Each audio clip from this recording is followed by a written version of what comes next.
I'm sure several of you have heard me refer to our land use code and our various development related codes as being like the junk drawer in your garage, where there's a good chance that the tool you need is in there. If you rummage around, you might find it.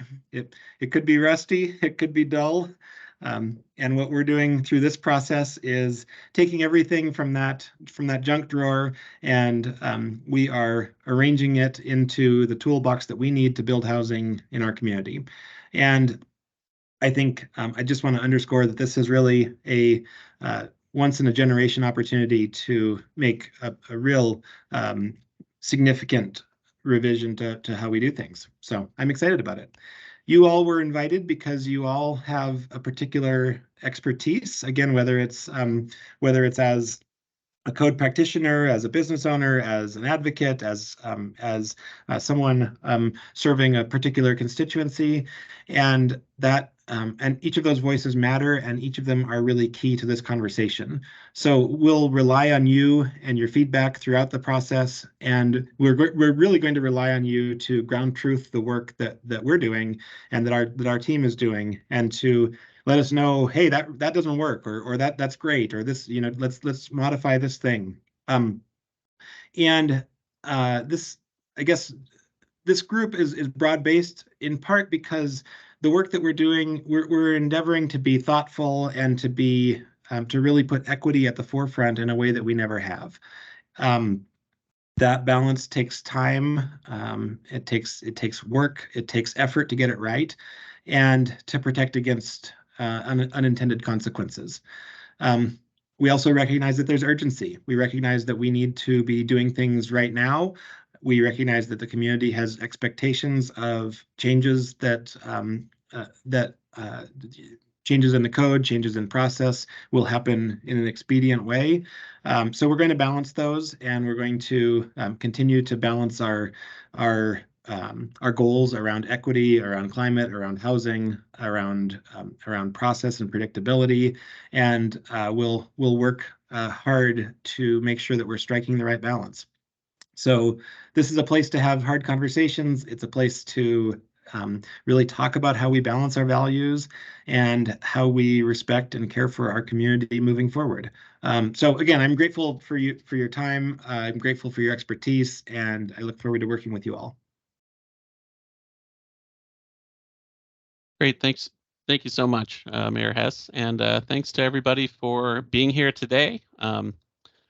Emily, if you don't mind bringing the presentation up, we'll start things off here and move into this meeting. Can you see that okay? I can, yeah. Cool. So we have an agenda for today that I'm going to run through, but first I just want to say, we've been looking forward to assembling this group for a while now, and so we're excited to be getting it up and running and putting this on. We appreciate your patience and your openness with working with us as we put this all together. So thank you for that. We have an hour and a half reserved for this meeting, and there's quite a bit that we're hoping to cover. So we're going to jump into things here pretty quickly. The agenda that we have today includes, we want to use this time for introductions within the group and to introduce ourselves to you. And I think there's,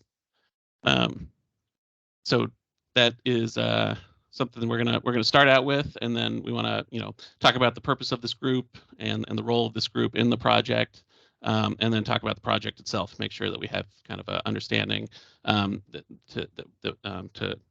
or we start with an understanding of the project as we move forward from here, and also want to make sure that you kind of have an idea of how the project is structured at this point and the process that we'll be working through. And then we have a few things to announce and kind of let you know about looking ahead.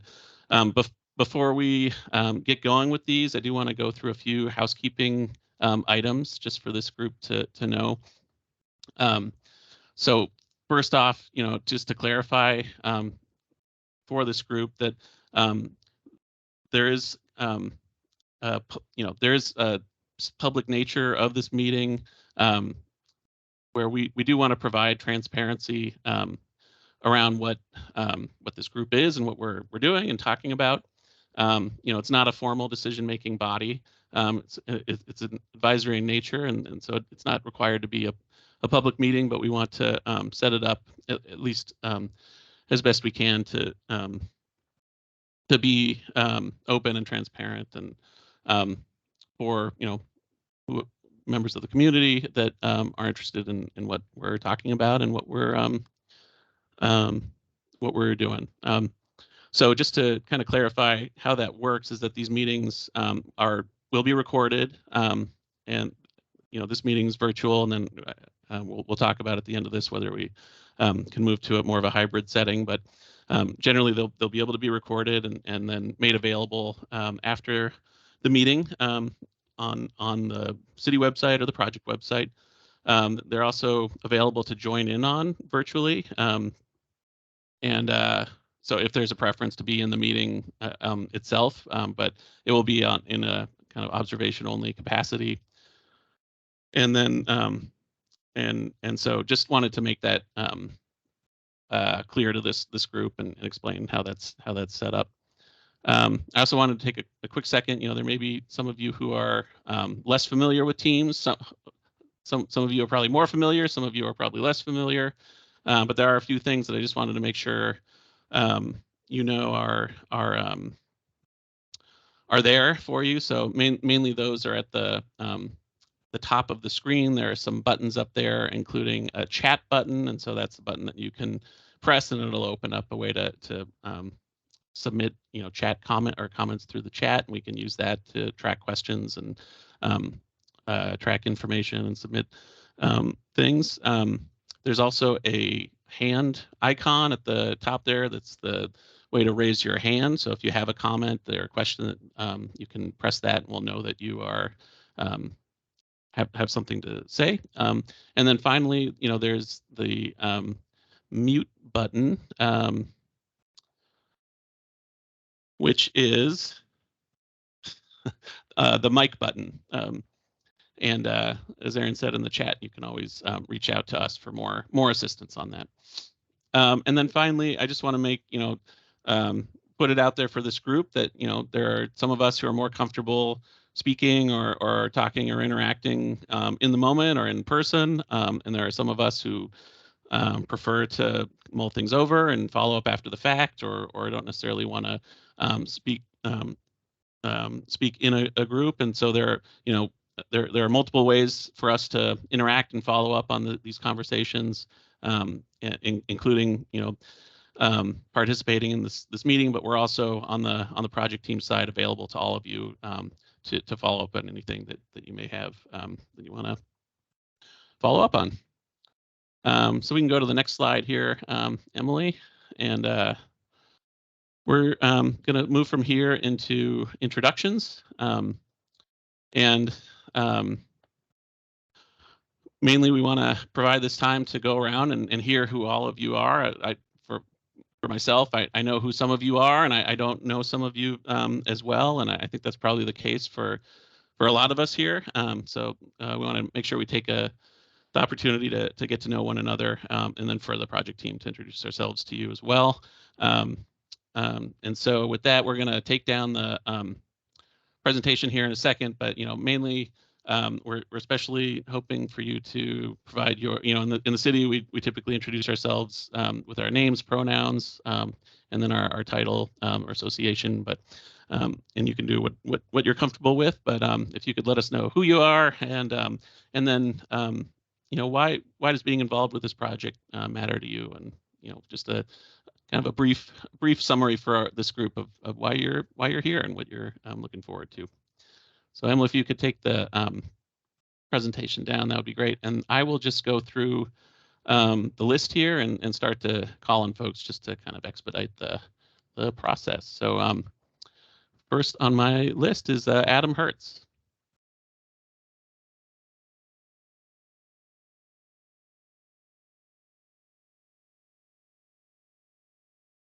And Adam can't unmute, so let me see if I can troubleshoot that. I'm wondering if there are more people than one that can't unmute or are having trouble with that. So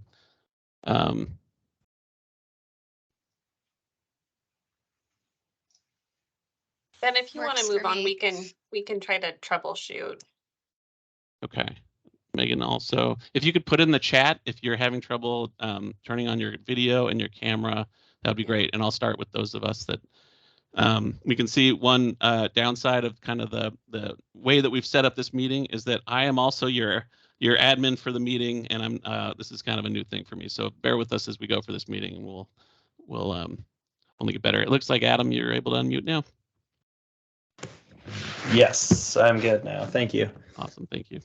I'm Adam Hertz. I grew up in Polson and moved to Missoula about 20 years ago to attend U of M. Former member of the Missoula City Council and state legislature, and spent several years serving on the Board of Habitat for Humanity in Missoula. Most recently, I was appointed to the Montana Board of Housing by Governor Gianforte, and then sat on the governor's housing task force last year that brought several legislative recommendations to the legislature, and I guess policy and administrative recommendations as well, in order to address the affordable housing crisis in Montana. And professionally, I'm a real estate developer, primarily focused on multifamily real estate now, but have done some single family home subdivisions and townhome projects, and been a real estate agent as well for about 10 years. Just really looking forward to being part of this. I'm intimately familiar with Missoula's Title 20 zoning ordinance, and just see a lot of opportunities to address better land use, environmental friendly planning, and simultaneously achieving better housing affordability. So really appreciate the opportunity to be part of this. Thank you. Thank you, Adam. Amy, are you able to? I am able. Excellent. Hi, I'm Amy McQuilkin. I started a few businesses in Missoula. Betty's Divine came first 18 years ago on the hip strip, and Clark Fork Yacht Club came later, summertime seasonal business. I'm also on the board of directors of the Missoula Downtown Association. So I just really love engaging in community, and as a owner who also operates my business, I'm here in the shop, and really I interact with Missoulians of all ages, and oh, I forgot to say I'm a she, her, of all ages and genders, and a big diversity of people on the hip strip. And I just, yeah, like to advocate for my customers, as well as my experience being a business owner on the hip strip. Awesome. Thank you, Amy. Alan, move to you. I'm Alan McCormick. I'm a partner with Garlington Lawn Robinson, which as a profession, we're also a small business owner and property owner in smack in the middle of downtown Missoula. And I primarily do land use and local government work. My clients include mom and pops folks to large corporations, but also at one point or another, I've represented every county in western Montana and a couple towards the eastern side as well. So I have a lot of experience of representing both private individuals and doing development projects, as well as local governments in dealing with those government projects. I serve on the board for the Missoula Economic Partnership, and I also serve on the Land Use and Development Committee for Habitat for Humanity. So this project is very important to me, both for clients, but also as a business owner in downtown, but also these boards that I serve that are watching this project very closely with the hope of making the development process for everyone and all types of uses and needs and housing and commercial and everything else, a simpler, easier way, and hopefully making city council's job and mayor's job a lot easier as well. That's great. Thank you, Alan. Bob, are you able to? How is technology working for you today?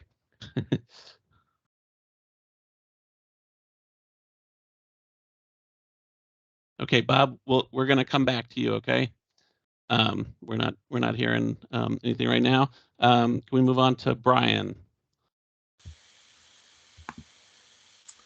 Hi, Brian von Lossberg. Nice to see a lot of you that I haven't seen recently the last couple of years.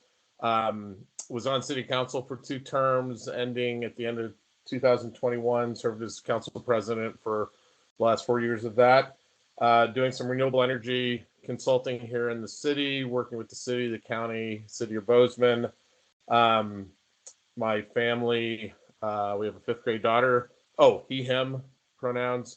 We live in the north side. I suppose you should, we're here because we bought Amy McQuilkin's old house, which is important. And you might also catch me around town doing one of my NASA solar system ambassador talks, because I'm now officially a volunteer for NASA in that regard. And we'll try and bring a strong perspective from that to here. I would say, with the energy work that I'm doing, pretty landmark legislation with the Inflation Reduction Act, and we'll be hoping to bring sort of that climate and renewable energy perspective to this work and some of the opportunities that have been enabled by that legislation. So thanks.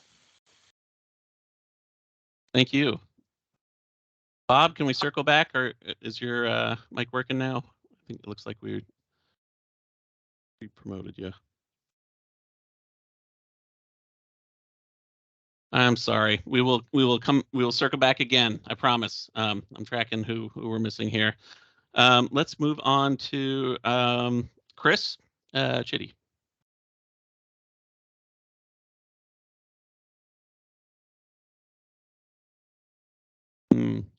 I'm not getting any sound, Chris, unfortunately. I'm gonna put you on the list. We're gonna come back to you. Sometimes with Teams, I don't know, for what it's worth, on my computer, the settings will change for no reason, and you have to go back to the settings and then re-enable your mic or your speakers. Hopefully it's not the case. Okay. Kat. Awesome. My mic takes a minute to come online, so wave if you still can't hear me. I'm Kat Cowley. I use they, them, and she, her pronouns interchangeably. I'm here with the Basic Needs Office on campus, which is funded through the student government. So I work a lot with students who have been pushed kind of to the edges of Missoula or even into Lolo, Frenchtown, Hamilton, who commute into school because they can't afford to live closer yet. So I'm really excited to help represent their voice and the voices of young renters in town. And then also had a major focus in my master's program on equity in public policy. So really excited to help dig into those conversations. Thanks. Thank you, Kat. Next up, let's move on to Heather. Hello, my name is Heather McMillan, she, her, and I am the Project Development Director at Homeward.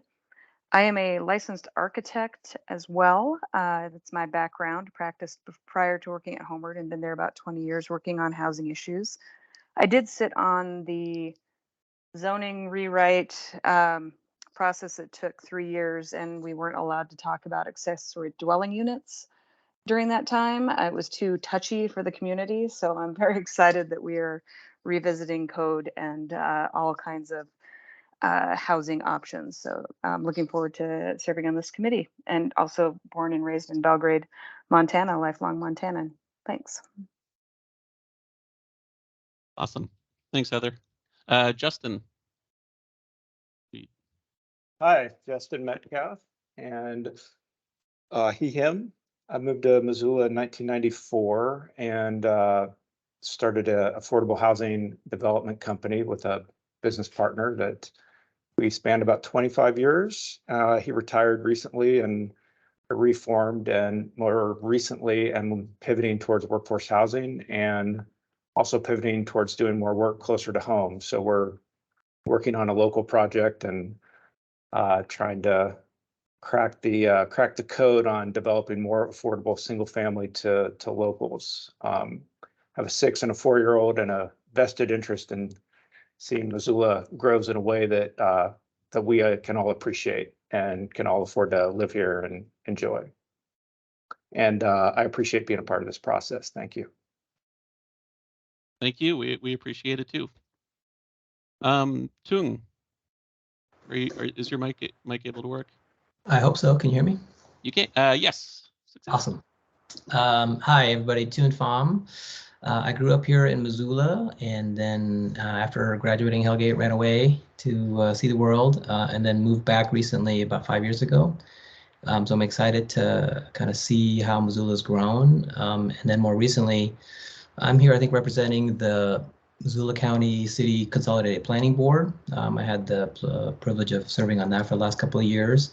And I joined kind of at the tail end of when the county was doing its rezone, and so I got to see the benefits of that and really appreciated some really the thoughtful changes that were made in that process. So I'm really looking forward to being having more of a voice as part of the city rezoning process. Sorry, so he, him pronouns. I also have 2 boys here who are 2 teenagers. And I'm very excited to give them the similar experience that I had growing up, but also Missoula is much bigger than when I was here. So hoping to help manage that growth as well. Thank you. I think we're on to Megan. I think I'm unmuted now. My name is Megan Robson, and I am currently the chair of the Public Affairs Committee at the Missoula Organization of Realtors. Realtor here in town, also serve on the board for Habitat for Humanity. At one point in time was on the TED advisory group through the city. Super excited to be here and really, really excited about the opportunities I think that we have in this process. So. Great, thank you. And from, let's see, up next, I think we're on to Brittany. Hello, Brittany Palmer, she, her pronouns. I came to Missoula in 2016 for the environmental studies program and just keep staying. And now I'm the executive director of the North Missoula Community Development Corporation. It's a community-based nonprofit organization. We develop permanently affordable homes, mostly for home ownership, although we're now doing this cool thing where we're doing co-ops on CLT land. And we also organize to help neighbors get their own needs met. And I'm also personally a member of the Missoula Tenants Union and still a renter, so bring both some professional experience as a housing practitioner and also personal experience as a renter who'd like to be able to buy a home one day with my pretty good paying nonprofit job, and my partner's pretty good paying nonprofit job. So really excited to be here. Thanks so much for having me. Thank you, Brittany. Paul. Yeah, my name is Paul Filicetti. I'm a preservation architect with A&E Design here in Missoula. Been in Missoula since 1989. I'm a native Montanan, lived in Havre and Great Falls, went to school in Bozeman. I have a master's degree in historic preservation, so I think my perspective is from the Historic Preservation Commission, which I'm on, serve on as a chair of the Historic Preservation Commission. So bring the perspective of historic preservation, that idea of sustainability, community sustainability and planning, preservation planning to the group. I don't have a lot of residential experience, more commercial and historic preservation. And I'm happy to be here. Look forward to meeting everybody in person as well. Thank you. Absolutely. Thank you, Paul. Ryan. Hello, good afternoon. Ryan Salisbury, he, him. I'm a civil engineer by trade. I actually grew up in Missoula here, born in Helena, but I work at WGM Group. Even though I'm a civil engineer, I've spent a bunch of time working in and around planning projects, rezonings, subdivisions, those types of things. So professionally, very interested in the code reform, and very interested in working on better submittals to the city, as well as better regulations that we can navigate. And we all know city regulations and zoning, zoning compliance, that sort of thing greatly affects how professionals can deliver projects on time and on budget. And so very much impacts WGM's group's brand and what we do on the land development side of things. On a personal note, my son just got his driver's license, and so he's looking towards college and, asking more questions about that. And I don't tell this to him, but I really am concerned whether or not what his chances are of living in Missoula as he exits college. And that's, I think, pretty important to me and my family, that the opportunity is at least there. So thank you. Thanks, Ryan. Thomas. Hi, folks. Thomas McClure here. I use he, him, his pronouns. I am Bitterroot Salish. I got some deep lineage in this area. I grew up on the Flathead Indian Reservation. I was born here in Missoula, and I've lived here for about 12 years. I represent All Nations Health Center, where I'm the Director of Health Promotion, and we primarily serve the Native population in Missoula and Bitterroot counties. Yeah, I serve on a few committees and boards in the state, so I hope to bring information here back to those people and hear what they have to say. Thank you all for having me. Thank you for being here. Okay, we're going to circle back to the folks we missed, Bob and Chris, and just see if we're operational again here. Bob, are you able to speak? Ben, can you hear me? Yes. I just had to reload. Okay. Yeah. Thanks for bringing the committee together. My name's Bob Giordano, he, him.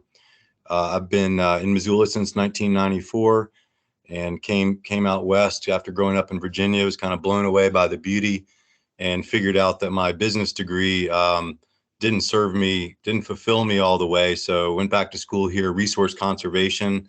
That led to bicycles and sustainable transportation, and I've been the director at Free Cycles Community Bike Program since '96. A year after starting that program, it was apparent that what good is people building bikes if we don't have a bikeable community? And what good are bikes if we can't walk well or drive and take transit? So that led to Missoula Institute for Sustainable Transportation, or MIST. I'll be representing MIST as the executive director and Free Cycles on this committee, and my lens, my passion is sustainable transportation and walking, biking, better driving systems, transit. How does it all work together? How do we grow without having to widen all our streets? And in some cases, we make them a little smaller and they can still function really well. Our building we own on South First Street's been a labor of love. It's an old timber frame building, 28,000 square feet, and I've had to figure out how to keep it in good repair without spending a lot of money. And a lot of times that means green building and permaculture and biomimicry. So those are my lenses, and what I hope to bring to the committee and learn from others is how do we grow and be as sustainable and green as possible and be as inclusive as possible. Great, thank you, Bob. And oops, sorry. And Chris popped a note in the chat. I don't know if his sound's still not cooperating, but introduced himself with Hone Architect and Builders, and sits on the board of directors for the Poverello Center as well. Great, thank you, Aaron, and apologies, Chris, and we'll troubleshoot that what's going on for next time. So thanks everyone for those introductions. We are, and thank you also for sending your those of you who are able to send bios to us ahead of this. We want to set those up and kind of add to those and fill those in based on our meeting today, and then make those available to this group so that you you know who each other are and have that to refer to. I want to move on and introduce the project team on this for the Missoula project, and I'd like to start with our members of our consultant team that are here today, and let them introduce themselves to you and then our staff project team will let you know who we are as well. Sam, are you able to start things off? I am, but I think Peter's going to start for us first. Okay. Can you speak? Great. Can we hear you, Peter? Yeah, can you hear me all right? Yeah. Good, thanks. Thanks for letting me in. I was having trouble. It's great to see. I can't tell you how happy we are to see all of you because we understand that this is pretty big work, and just hearing everyone's background and experience, I think our team is really energized by all the communities, all the expertise, and all the understanding of Missoula that's represented. So we also look forward to meeting you in person at some point. So I'm Peter Park. I'm one of 3 lead firms. We sort of partnered with a kind of a unique combination. Sam Suter is the lead. Jamin Kimmel is here. He's with Cascadia Partners. And together we are a collection of small firms with a lot of experience and we think unique credentials for especially this kind of work. I was a planning director in my former life before being a consultant. I was the planning director of Milwaukee, Wisconsin and Denver, Colorado, and both those cities oversaw the update of the codes. And I work in a lot of different other cities, helping them with many of the issues that you all are dealing with, which is housing and housing affordability and growth. So we really look forward to joining you and working with you all. And I'll hand it over to Sam. Thanks, Peter. Hi, all. My name is Sam Suter, she, her pronouns. I'm owner of Meta Urban Design. It's technically a Denver-based company, so I have a couple employees there, but I'm joining you from my home in Santa Cruz, California. Let's see, I'm a licensed landscape architect and a certified planner. So I love that intersection between the built environment and the policy and regulation. And what I'm most excited about with this project is bringing it all together and hopefully a package that is easy to use for both staff and the community, and something that's reflective of Missoula's values. So that's what I really love about this work is really sifting through the details, both with technical audiences like you all, and then the community at large, and creating something that everybody can really take ownership of and get behind. So that's our goal, and we're really excited and honored that you chose our team to help you and work with you through this process. So Jamin, I'll let you introduce yourself next. You're muted, Jamin. Oh. Okay, how about now? We can hear you. Great. Good. Yeah.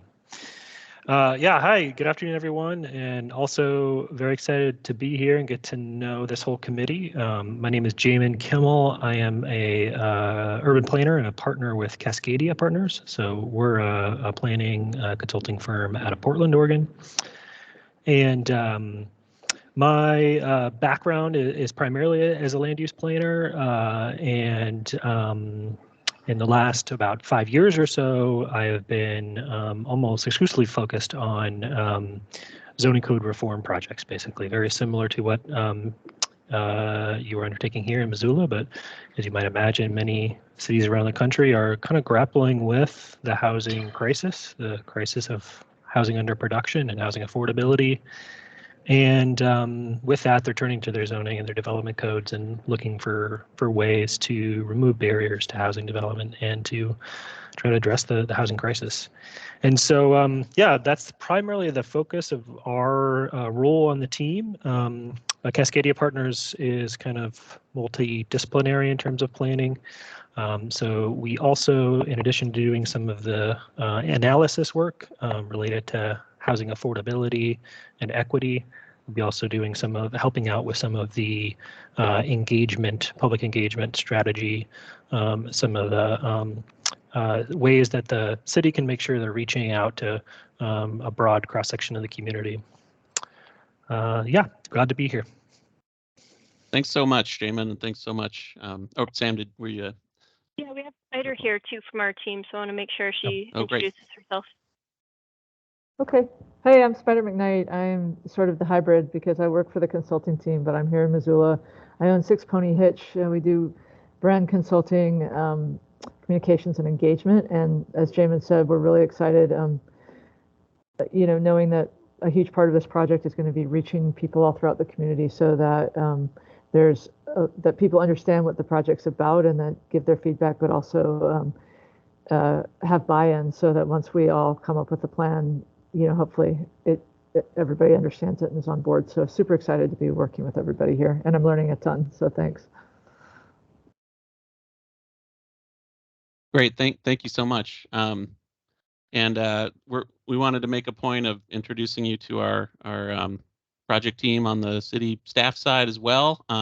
So we're gonna run through those introductions just so you get a chance to know who we are and that we're available. We might not be all of us here at every meeting, but we're all working together on this project and are available to this group. So maybe we can start with Aaron and then go to Laval, Ashley, Emily, and then I'll wrap it up. Yes, hi. Thankfully, I think I have the privilege of knowing most of you. I'm the Director of Community Planning, Development, and Innovation, and I'm a licensed clinical social worker by trade who came to the city from the nonprofit sector, passionate about housing, and much to my own surprise, have also become passionate about things like zoning and subdivision, which I didn't think was possible, but in fact it is. So I'm really excited to be able to have this forum with all of you brilliant people to help guide us in this work. Hey everybody, I am Lavelle Means and I use she, her pronouns. I'm the community planning manager for CPDI, and I come to this process with a background in architecture and urban planning. And years of working for the city and working on long-range planning projects and past policy and code revision projects. This project is primarily housed in the community planning section, but it's taking a village really to work all together. And I'm really thrilled that we are starting up the meet and opportunity to work with you all through this advisory group. So with that, I think I'll pass it over to Ashley. Yeah. Remember your order, Ben. No worries. Hi, everybody. I'm Ashley Brittner Wells. I use she, her pronouns. I'm the community engagement specialist for community planning, development, and innovation. I have a background in community outreach and nonprofits and all sorts of things. I'm getting my master's in public administration right now. And sort of similar to Aaron, found myself speaking like a planner the other day, and Sam said, "You're talking like a planner." And I said, "I don't know if I know what that means," but everyone was so proud of me. So I just kept going.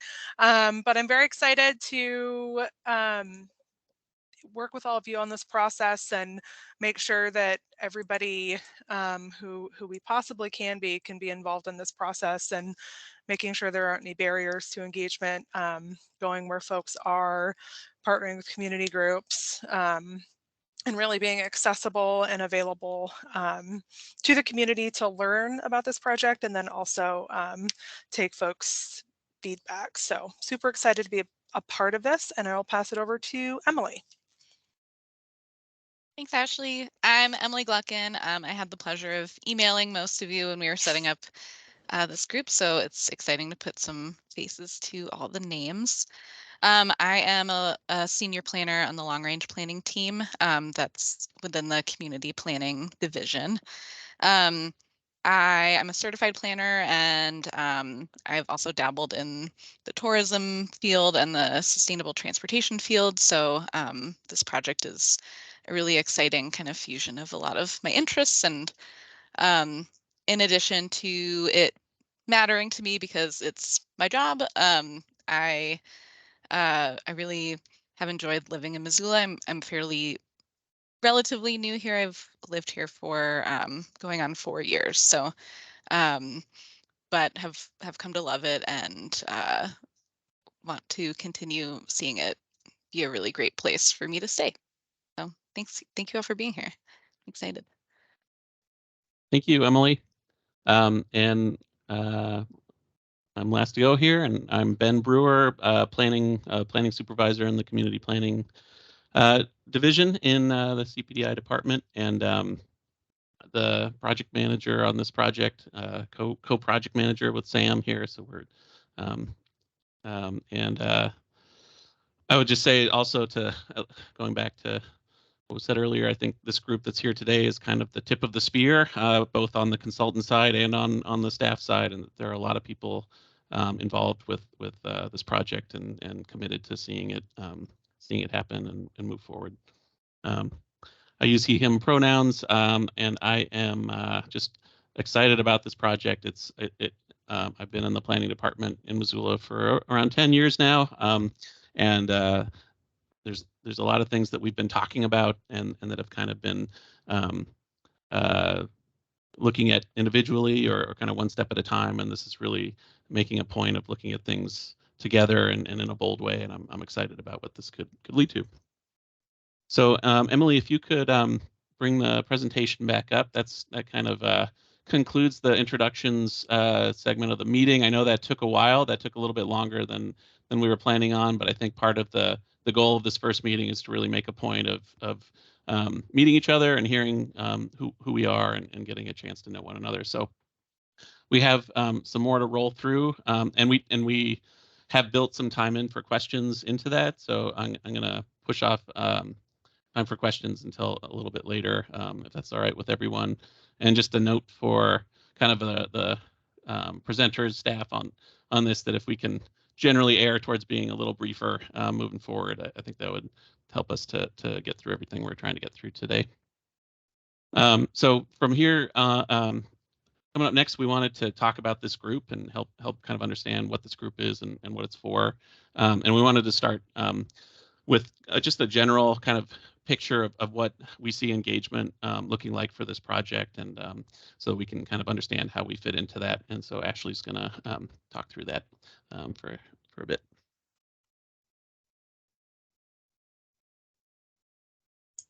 Hi, sorry, I couldn't find my my unmute button. So I'll just give a high level overview. So as we sort of mentioned at the beginning, I think a lot of us have touched on engagement being a really important aspect of this project, and making sure that we are, reaching out to folks early and often, and reaching a subset of the community that we may not typically reach. So hoping through this group and others that effort is as robust as it can be.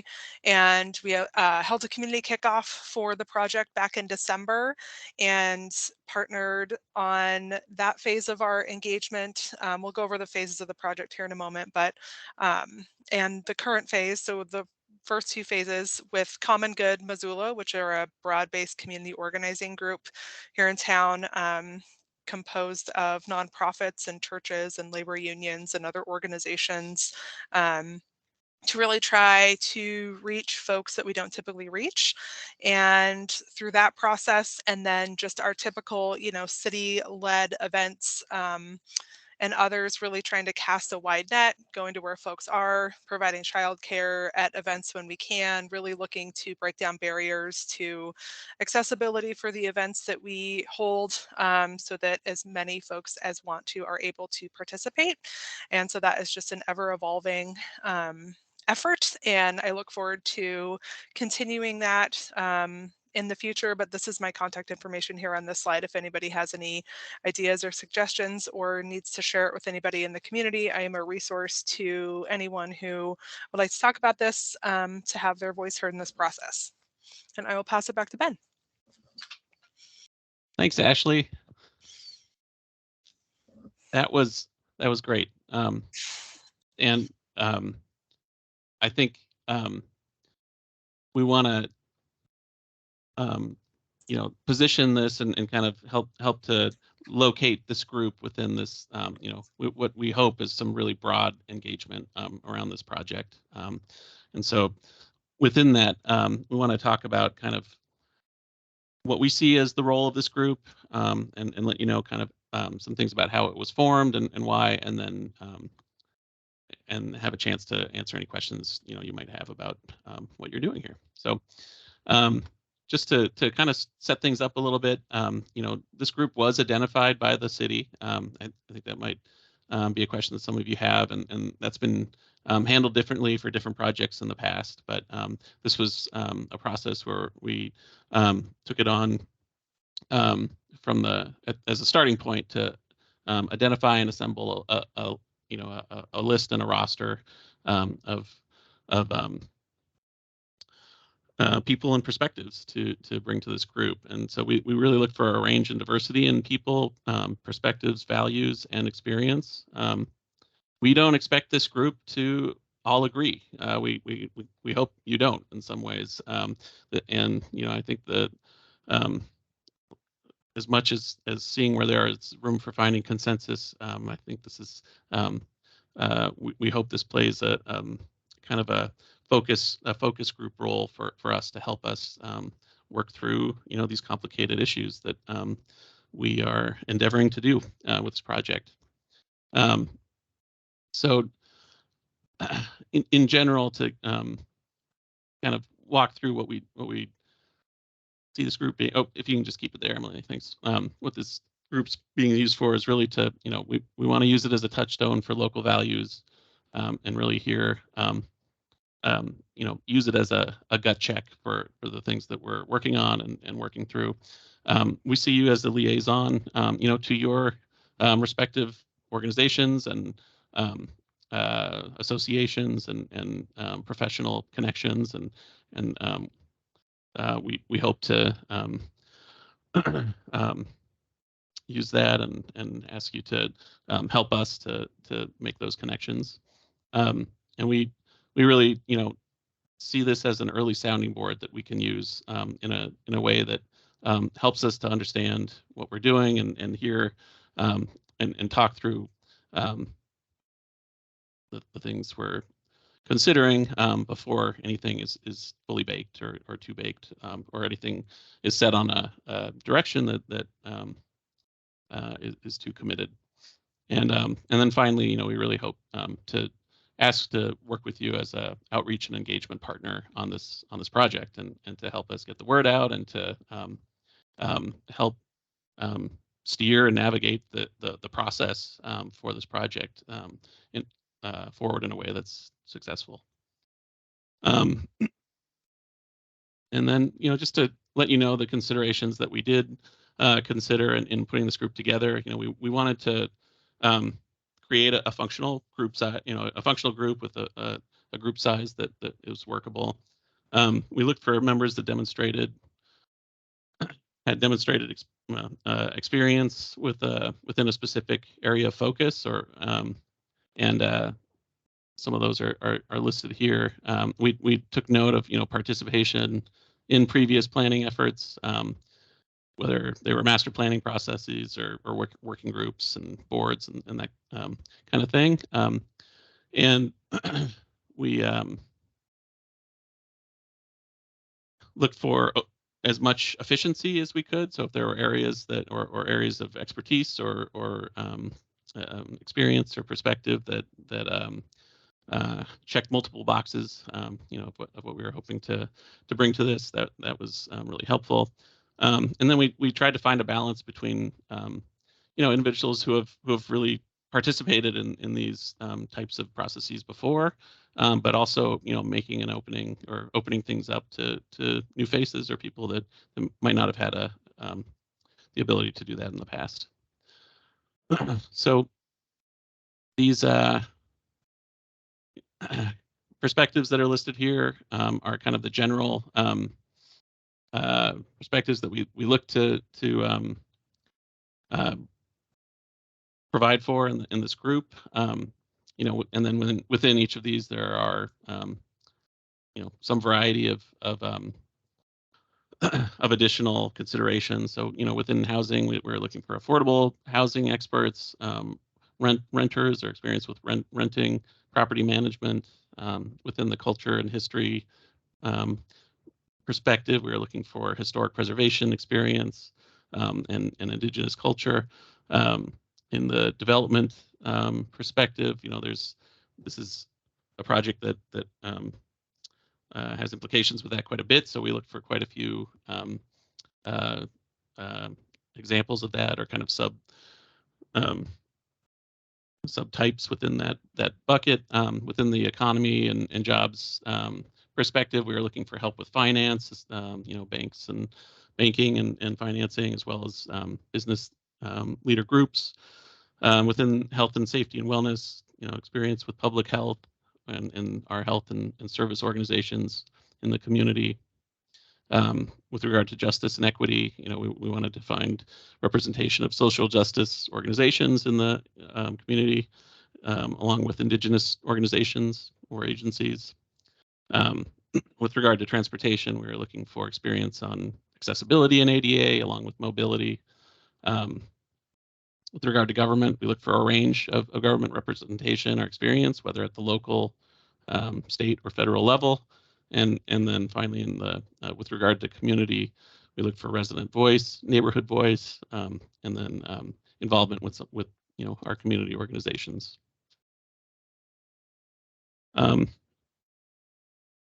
So with that, actually, Emily, if you could just stay on that for one second here. Do you mind picking up the charter and just real briefly letting everybody know what's coming down the line with that?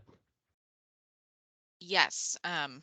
So in the interest of time, I'll just share that we have a draft group charter put together that we'll be sending out after this meeting that you all are welcome to take a look at and share your thoughts. It outlines kind of the group role, member expectations from the project team, some guiding principles, and definitely open to any and all input on it. So that's something that will be coming your way shortly. Thank you. And yeah, just to add, it'll be kind of a document that we can refer back to if we need some extra direction, or just kind of our guiding star throughout this process. Yep. Thank you. So we'll be sending that out, and then that's something to follow up on with this group and make sure that it is in line with what you are thinking and understanding. Phew, that's a lot. Can we take down the presentation for a sec and just see if there's any questions at this point?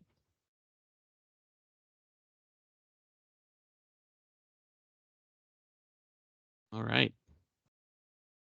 Well, again, if there are, you can use the raise hand button or just throw them into the chat. And thank you so much, Emily and Ashley and Aaron, for tracking that. And say the word if anything comes in. All right, let's bring the presentation back up, and we will move on to the project itself. And then so we want to run through that and make sure that we kind of introduce what we are doing to you. I think we understand that some of you are coming into this group with already with some familiarity, or even quite a bit of familiarity, and some of you may be just starting to learn about what this is and what we're doing. So we want to just make sure we set a baseline and for your understanding to grow on or build on as we move ahead. So I'm going to pass it over to Erin here and let her take it away. Thanks, Ben. So essentially, we're going to take a quick look at what this project is, what goals we're trying to achieve, how did we get here as a community, and the mayor talked a little bit about his great analogy of the junk drawer that is our current code. What is a growth policy, and how does that differ from our development code? And then again, time for any questions that all of you might have. So First, we want to just talk a little bit about ground us in the why of, why are we here today? Why are we tackling this now? So we know that the city must deliver on our mission to promote equitable, sustainable, and quality growth and development. This is the why for us. This is what has driven us into code reform, that this is our mission and this is our challenge. And we're struggling to do that today. So we also know that challenge is kind of twofold. So we have that strong mission and we aren't adequately performing on that. We aren't able to implement the policies for the community's vision of growth. So again, this is really a vision that's rooted in our values as a community, and one that is driving us towards those broader goals of housing, climate, and a lot of the things that our community has really worked hard to define over the last couple of years. And so what our Missoula does is it provides us that path. It provides us a once in a lifetime opportunity to address these challenges by updating our vision for future growth through the growth policy update and modernizing our development regulations, which is our key tool for achieving this vision. So we've got the policy piece, and then we've got the tool that we need to actualize that. So again, that's our path. That's our how. How are we going to get this done at the end of the day, in a way that provides us the confidence that we're going to achieve the outcomes that we're striving to achieve. And so just to back up a little bit and explain what the growth policy document is, quite a few of you on this call were involved in the creation of the growth policy back in 2015, and so have followed this process really well. The growth policy is essentially a community plan. In other states, it's often called a comprehensive plan. And it's really our policy to manage growth and development over the next 20 years in the city of Missoula. It provides us really clear direction for new development. It sets that broad-based vision of how we're going to sustain and enhance a successful community. In addition to meeting the legal requirements that we have, and legal requirements that will be changing if some new legislation through Senate Bill 382 moves through the legislature this year. Some really key things that the growth policy addresses, and I think these are important to point out because it's not always intuitive. People don't realize it's as broad as it is. And it clearly addresses land use and housing. It also talks about economic conditions, local services in our community, public facilities, natural resources, our character, our culture, our history. And so it goes much further than just our land use, our built environment, form, and really talks about the things that a community needs to thrive. And a big part of this growth policy, in the growth policy that we developed in 2015, is a focus inward approach. So this focus inward approach was really identified as the best way to achieve our broad values in these 6 areas that you see here. Livability, how do we maintain our character? How do we preserve our historic places and our culture? Safety and wellness, how do we make sure that we have adequate services to meet our community, that we're not kind of annexing and sprawling out into kind of lots of greenfield spaces that are stretching our ability to provide those key services like fire and police, and also social services, healthcare facilities. It looks at economic health in terms of our infrastructure, industry, jobs, wages, things like that. Housing, of course, which is top of mind for everybody. Design and form, things like connectivity, our transportation planning and infrastructure. And it also looks at environmental quality. So as we grow as a community, how do we maintain clean air, clean water, access to open space, our urban forests, those things that make Missoula what Missoula is. So we like to say at the city, half jokingly, half full truth, we like to plan. We really, really like to plan, and that's evident on this slide. And what we're doing is we're getting much more disciplined about implementing as well. A plan is only a plan if we don't also ensure that we have the tools that we need to actualize that plan. Some of our key plans that are going to drive code reform are presented here, and they go back, of course, all the way to our North Star, the growth policy, which is really defining the way that we want to grow as a community in the next 20 years, but also cover key areas and values around climate action, zero waste, some very strategic things like our annexation policy and subdivision and TED recommendations, where you see some more targeted land use recommendations, broad master planning like the Missoula Downtown Master Plan and our Sotupke Neighborhood Master Plan, and then even broader planning for the city of Missoula, things like our strategic plan and our most recent adopted plan, which is our Justice, Equity, Diversity, and Inclusion resolution, which is really challenging the city to have a strong equity lens in everything that we do. And code reform will be our first real challenge and demonstration of what that looks like at a community-wide planning scale. And so we're really excited to hold ourselves accountable there and to weave those themes throughout. So when we're talking about code reform, we often get these questions of what is zoning, what is development code. People like Alan could teach an 8-hour seminar on much better than the licensed clinical social workers of the world like me. But we really try to help separate these out just for the general community, in the sense of zoning really regulates how our land can be used, where buildings can be located, the size and the shape of that building, the use of that building. It's only one sliver of our development code, but it's often the sliver that gets the most airtime or the most recognition. So when we talk more broadly about development code, we're talking about all the other pieces that come into play. That could be things like our subdivision code. It could be other things that we have in our development code that address signage and how we deal with signage in our community, how we deal with things like conditional use. And so there's a wide range of development code outside of zoning that is just as important and just as central when we're talking about land use and growth. And this is a really great graphic that our partners and friends at Meta helped us develop that really, I think, display what's broken, what's not working today, and what things will look like when we have a better system. And so this graphic on the left really depicts the current situation, right? We have our vision and our growth policy in our future land use map. That vision, it currently doesn't adequately address equity and other things as sufficiently as we know that we need it to. We also have a broken link or a broken connection between our vision and the tools that we need to implement that vision, the rules and guidelines that really serve as the basis of our toolkit to make sure that we could actualize that vision.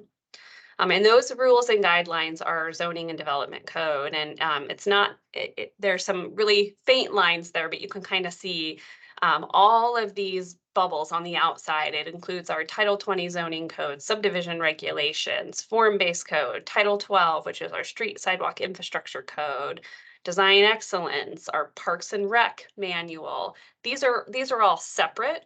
They're often conflicting and they're very confusing, and they kind of create this hive that you see depicted there. So we know some conflict with one another. They're unnecessarily complex and difficult to use. Development review and processes can be slow and unpredictable. These are all stories that Adam and Chris and others can share with you. And they often know from talking to us, our staff are just as frustrated trying to navigate through these systems that just aren't effective anymore. And we're struggling to achieve our outcomes as a result, which is not a surprise. We're seeing housing shortages and a lack of affordable housing throughout our community, inequitable development patterns, some communities and neighborhoods absorbing the brunt of development while others aren't seeing much development. Development that is really not resilient in the face of climate change, and then disconnected places. So we're not seeing that connectivity that we'd like to see. So what does this look like in a perfect world? What are we striving to achieve? The project goal is really a renewed and updated vision that integrates equity first and foremost, a strong connection between our rules and our vision, and then a unified development code that implements the vision of the growth policy in a clear, concise way. that it's organized, it's easy to use, and it's more predictable in its review process. And then, of course, the outcomes that we're striving for: more housing supply, more equitable development outcomes, sustainability and resiliency in our patterns, and safe, walkable neighborhoods. And so really just the simple version of that much more complicated slide is when we align our policy and we align our code, we know we're going to get to those outcomes that we desire.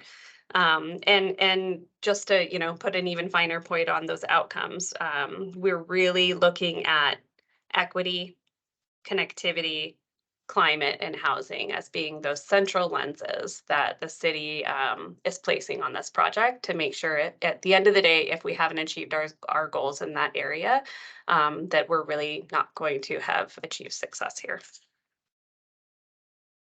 And so with that, I will kick it back to Ben and team to walk us through the project approach and the process. That's great. Thank you, Erin. We were going to stop there as well and just see if there's any questions out the bat on the project overview. And of course, we will be talking about it much more as we carry on with this group.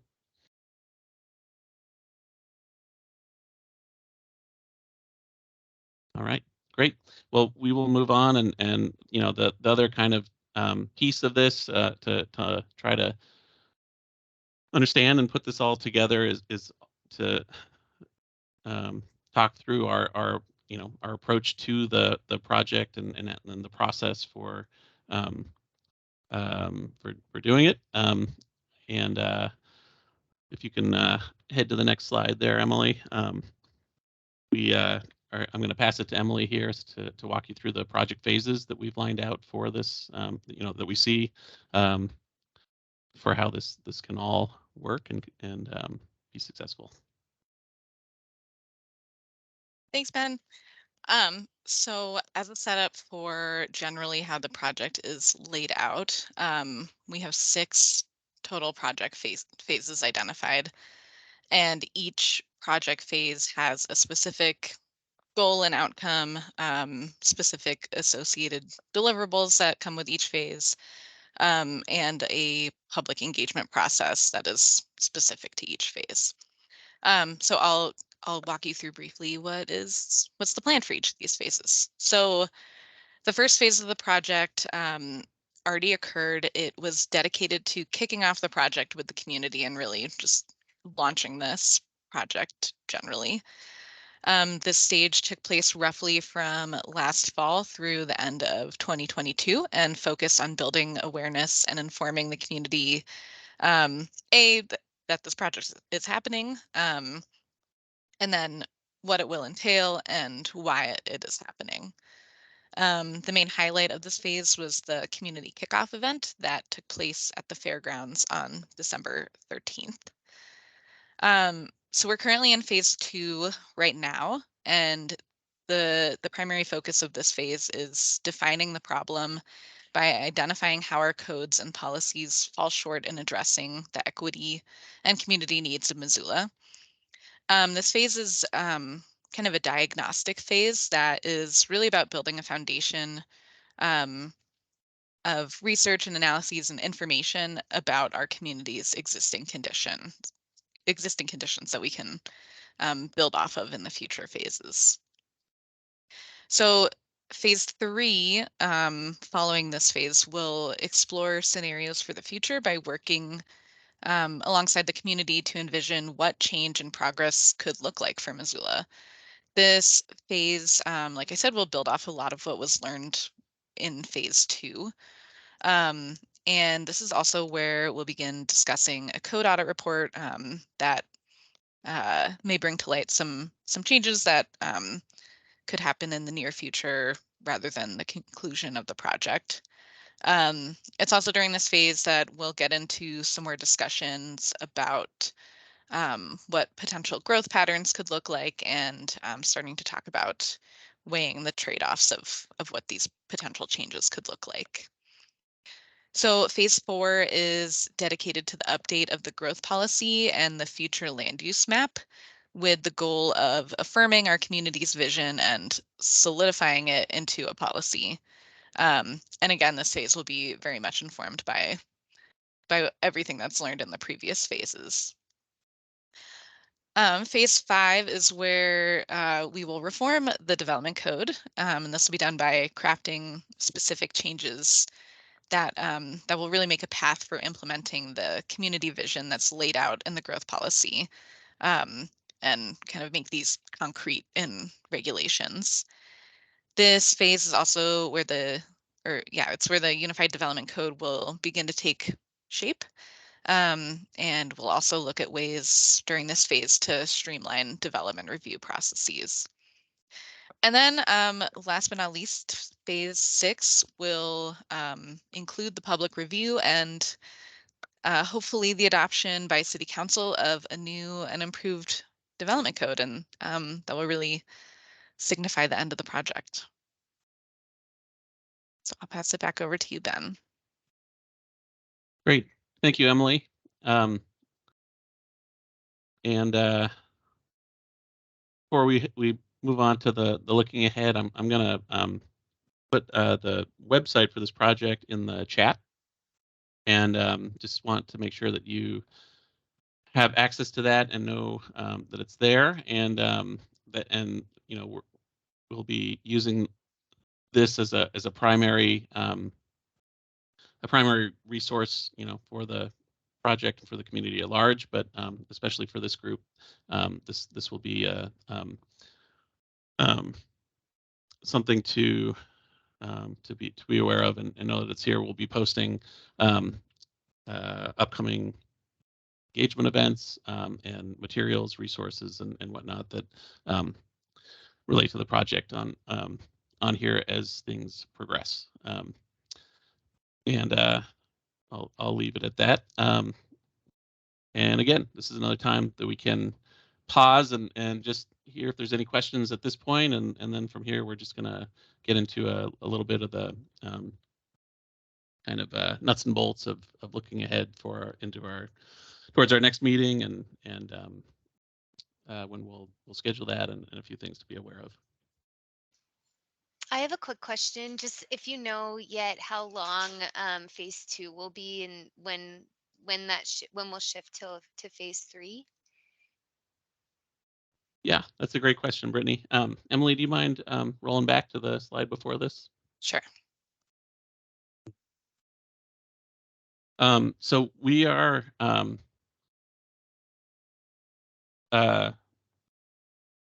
pretty close, we think, to the what we would call the engagement cycle around this second phase, and that's really going to be built around some key deliverables and materials that are being produced in relation to that, and those are the equity audit, land use equity audit report, and a community forum analysis that you know, kind of runs along with that and alongside it, and so, you know, the timing of that phase is dependent on those materials as to some degree. So we'll have more details on that forthcoming pretty soon, we think, but at this point today we just don't have that to share. But I think that in general we're anticipating rolling out of phase 2 into this third phase, you know, over the summer, and kind of starting up on and getting to the point where we can start to have those conversations about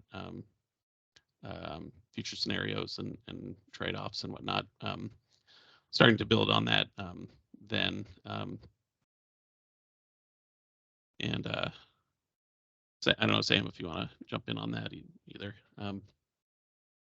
I think just sometime in the summer, and we're not looking at phase 2 and phase 3 as a hard start and stop. There might be some blurriness between them, but the summer is when I think our focus will shift into more of the scenarios conversation. Yeah, I think that's a good point to make, that, you know, this is base structure, I would say, for the project, but there's a lot of moving parts to all of this that we are trying to navigate and bring into it and work through. And so there really is some blurred lines, I would say, in kind of how to anticipate what this will look like. But this is kind of our primary roadmap that we're trying to use.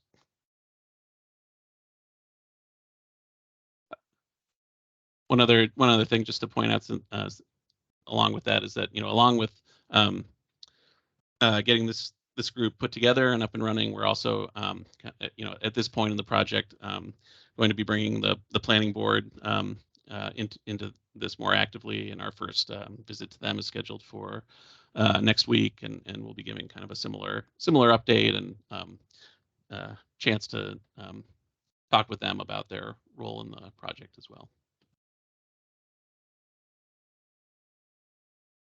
All right. Any other questions? Well, let's move ahead to our final kind of segment here, and it looks amazingly like we might even make it out of here on time. So we're close here to wrapping this up. Before we get any more into kind of what to expect for phase 2 coming up, Aaron, do you want to set up kind of working out the meeting date for our next meeting? Yeah, so our hope is that the general cadence and frequency of these meetings, we're hoping will be about once a month, and it would be about an hour and a half meeting where we would, set agenda ahead of time. If we ever find a lull in meetings, we're waiting for a deliverable to present to you. We always have the option of postponing until the next month, but we think that monthly cadence will serve us really well.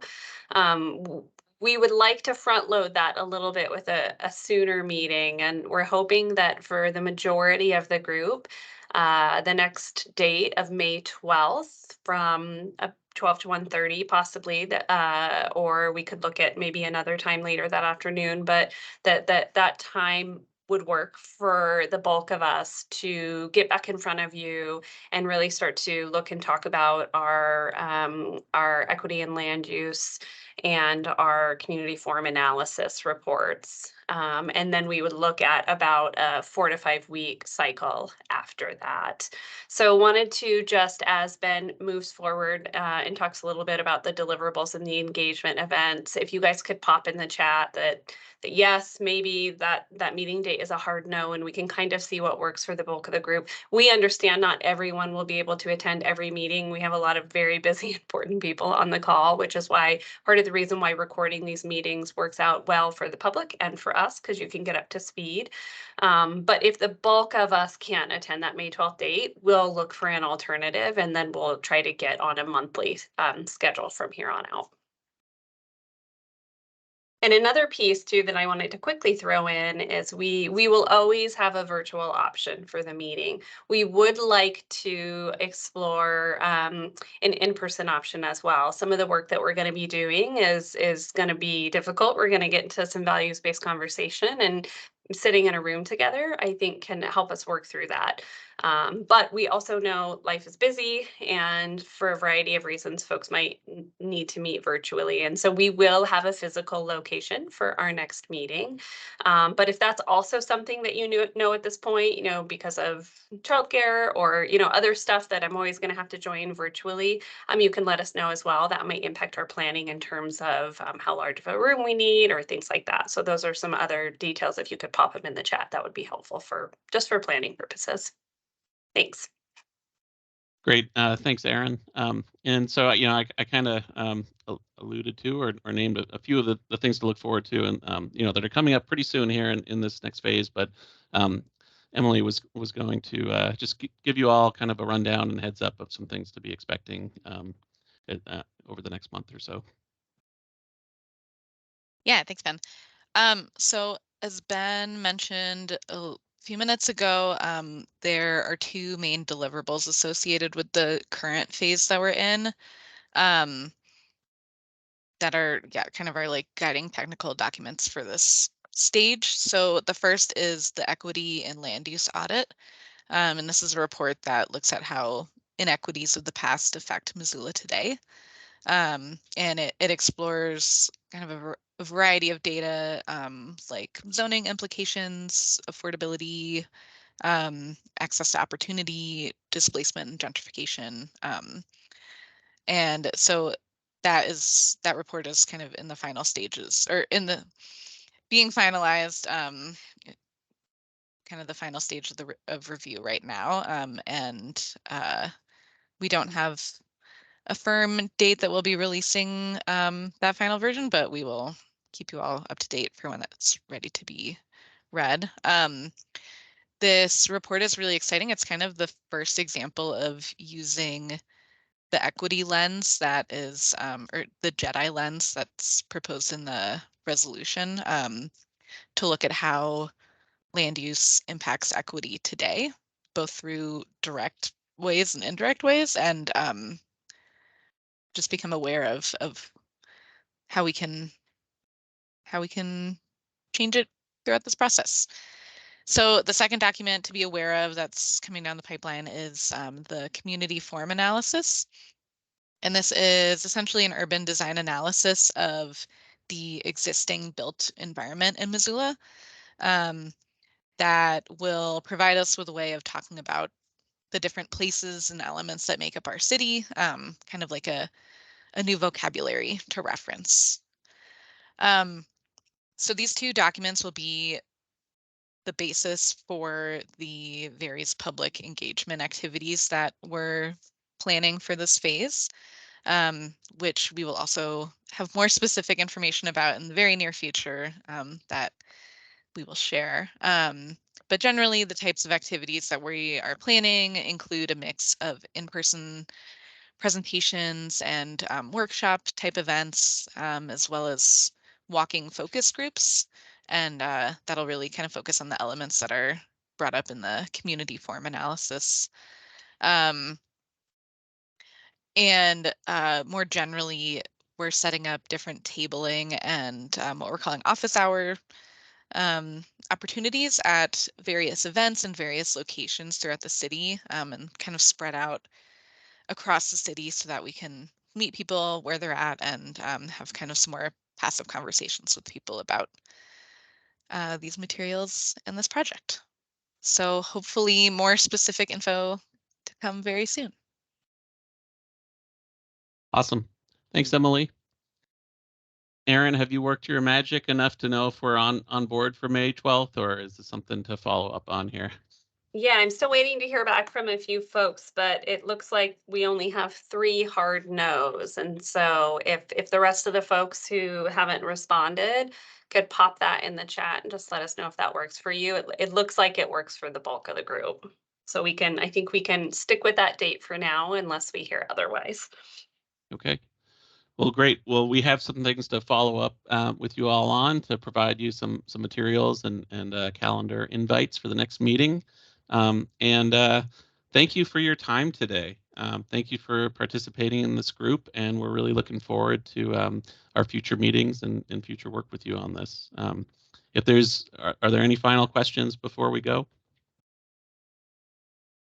All right. It looks like we're good. Have a great afternoon, and we will see you next time. Thank you. Hey, everyone. Thanks, everybody. Thanks. Bye. Bye.